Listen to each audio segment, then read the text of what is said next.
আমি ছোট ছিলাম, তখন আমার ১১ বছর ছিল এবং ও আমাকে ফুসলিয়ে নিয়ে গিয়ে বিয়ে করছে। বর্তমানে আমার চলতেছে ১৩ বছর। এর ভরণ-পোষণের কথা বলতে গেলে এখন বর্তমানে আমার আব্বু-আম্মু আছে।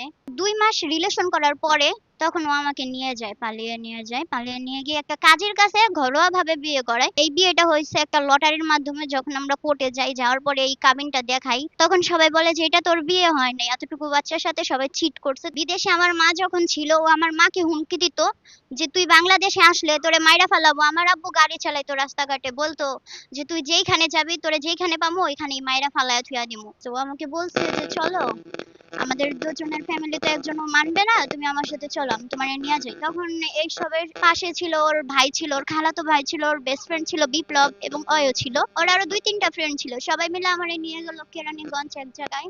ওইখান থেকে আমাকে আবার নিয়ে আসছে, যখন এইসবের মূল কারণ হচ্ছে ওর মা। ওর মা সবকিছু জানতো। কিন্তু তখন আমার আব্বু-আম্মু কিচ্ছু জানতো না। আমার আব্বু যখন থানায় জিডি করলো, তার ৫ দিন পরে ওর মা আমাদের ফোন দিছে। ফোন দিয়া মানে ওরে বলতেছে, তখন আমি পাশে ছিলাম না।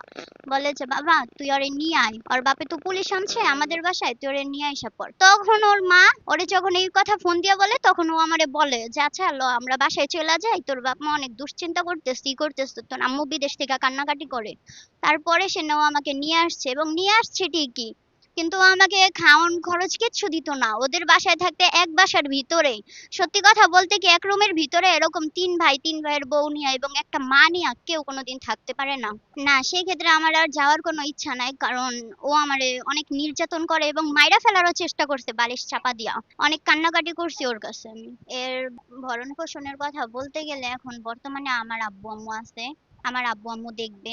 আগামী মঙ্গলবার দিন আদালতে রায় হবে যে বাচ্চাটা কার কাছে থাকবে, আমার কাছে নাকি ওর বাবার কাছে থাকবে। কিন্তু আমারে যখন জজ জিজ্ঞাসা করলো যে, "এটা তোমার ছেলে?" আমি বললাম, "হ্যাঁ।" তারপর বলল, "তুমি খুশি?" আমি বললাম, "জি, আমি অনেক খুশি।"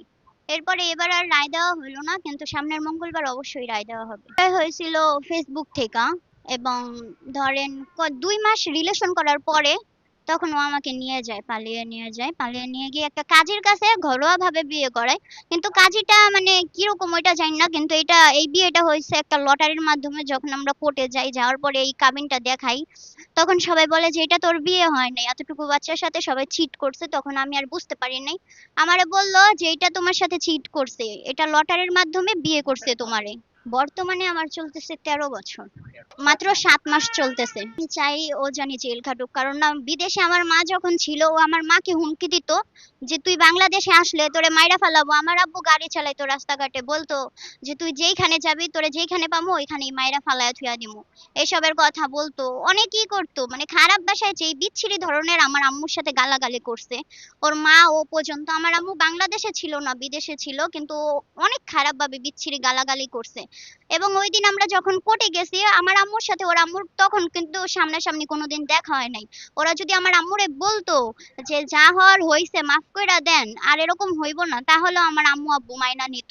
কিন্তু ও যেরকম করছে ওর ফ্যামিলি সহ, মানে ওর মা তো আমার আম্মুরে বলতেছে, "তুই কে? তোরে আমি নিচে দেইখা নিমু।" অনেক খারাপ ধরনের কথা বলছে। আমি যখন চইলা যাই তখন আমি ক্লাস 6 এ ছিলাম। ছেলের সাথে তার পরিচয় হয় ফোনের মাধ্যমে, কিন্তু সে আমাকে বলে নাই। বলার পরে কিছুদিন পর আমি বললাম যে তার গার্জেন আনো। তার গার্জেনের সাথে কথা বলছি যে আমার মেয়ে নাবালিকা, আমার মেয়ে সাবালিকা হবে। হ্যাঁ, তার বয়স এখন বর্তমানে 11 থেকে 12, 13তে পা দিবে। তখন আমি 11 থেকে 12তে পা দিবে। তাই আমি বলছি আমার মেয়ে সাবালিকা না পর্যন্ত আমি বিয়ে দেবো না, আমার মেয়ে নাবালিকা। তা তারা বলছে, ঠিক আছে, আপনারা যেভাবে বলেন সেইভাবে হবে। তাই আমি বলছি আমার মেয়ে মেট্রিক পরীক্ষা দিবে আর আপনার বড় ছেলে বিয়ে করবে, তারপর আমরা দেখি, আমরা সব মিলে আমরা আপনাদের সাথে কথা বলবো। কিন্তু আমার এই ছেলে কিছুদিন পর আমার মেয়েকে ফুসলাইয়া নিয়ে চলে যায় আমার অজান্তে। তখন আমি না পেয়ে আমি থানায় যে জিডি করার পরে 6 দিন পরে আমার মেয়েকে নির্যাতনের পরে আমার মেয়েকে আমি ফিরে পাই। তারপর আমি আমার মেয়েকে ফিরে পাওয়ার পরে আমি তাদের সাথে সম্পর্ক করব না, কিন্তু তারা বলছে ঠিক আছে আমরা সব মাইনে নেব। এর কয়দিন পরে, প্রায় 1 সপ্তাহ পরে, 11 তারিখের মাথায় তার ছেলে আমার মেয়েকে নিয়ে আবার পলাই যায় একখানে আমার মেয়েকে বলছে যে এখানে একটা ভালো একটা স্পট আছে, আমরা শুটিং করব, এখানে দেখাইবো, তুমি চলো। এখান থেকে নিয়ে নাকি আমার মেয়েকে সে বিয়ে করছে। নোটারি পাবলিকের মধ্যে বিয়ে করছে, আমি জানি না। 2 লক্ষ টাকা কাবিন করছে। তো এখন আমি আমার এই মেয়ে এবং আমার নাতি নিয়ে আমি অসহায়ের মধ্যে আসছি। আর আমার নাতি, হ্যাঁ, আমি 5 মাস যখন মেয়ের মানে গর্ভতা, তখন আমি জানতে পারি যে তার 5 মাস গর্ভতা, আগে জানতাম না। পরে আমি যখন এইতে যাই মা ও শিশু হাসপাতালে নিয়ে, সেইখানে তারা বলছে যে তার 5 মাস গর্ভতা, 1 সপ্তাহ বাকি আছে। তখন আমি বললাম যে তাকে কি করা যায়, যে আর কিছু করার নেই, আপনারা মানে তাদের করেন। তারপরে 9 মাসের সময়ে তার সন্তান আল্লাহ রহমতে প্রসব হয়। কিন্তু তারা এই ছেলেকে তারা 7 মাস, যখন 3 মাসের সময় আমার নাতিকে তারা নিয়ে যায়, পলায় নিয়ে যায়, নিয়ে আমার বাসা থেকে পলায় নিয়ে যায়। নিয়ে যাওয়ার পরে আমার মেয়েকে সে মারধর করে, আমার মেয়েকে টর্চারিং করে, খাওয়ায় না, খাওয়ান পরান কিচ্ছু দেয় না। তখন সে চলে আসে। তখন আমি সরকারের কাছে বিচার চাই, মাননীয় প্রধানমন্ত্রী জনাব তারেক রহমান সহ আমি সরকারের কাছে বিচার চাই যে আমার এই নাবালিকা মেয়ের যে ইজ্জত নষ্ট করছে, আমার নাবালিকা মেয়ের ইজ্জত থানির আমি সম্মান যাতে ফিরে পাই। আর এই 2 লক্ষ টাকা কাবিনের আমি যাতে কিছু আমার বাচ্চার আমার নাতির ভরণ পোষণের জন্য আমি সম্পূর্ণ ফিরে পাই, কাবিন নামার টাকা সহ আমি ফিরে পাই। আমি এই নাতি আমার মেয়ে নিয়ে আমি অনেক কষ্টে আছি। আমি আর কিছু চাই না, আপনাদের কাছে আবেদন।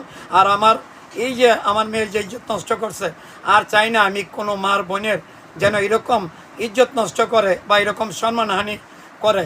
তার আমি দৃষ্টান্তমূলক শাস্তি চাই এই ছেলে শাকির।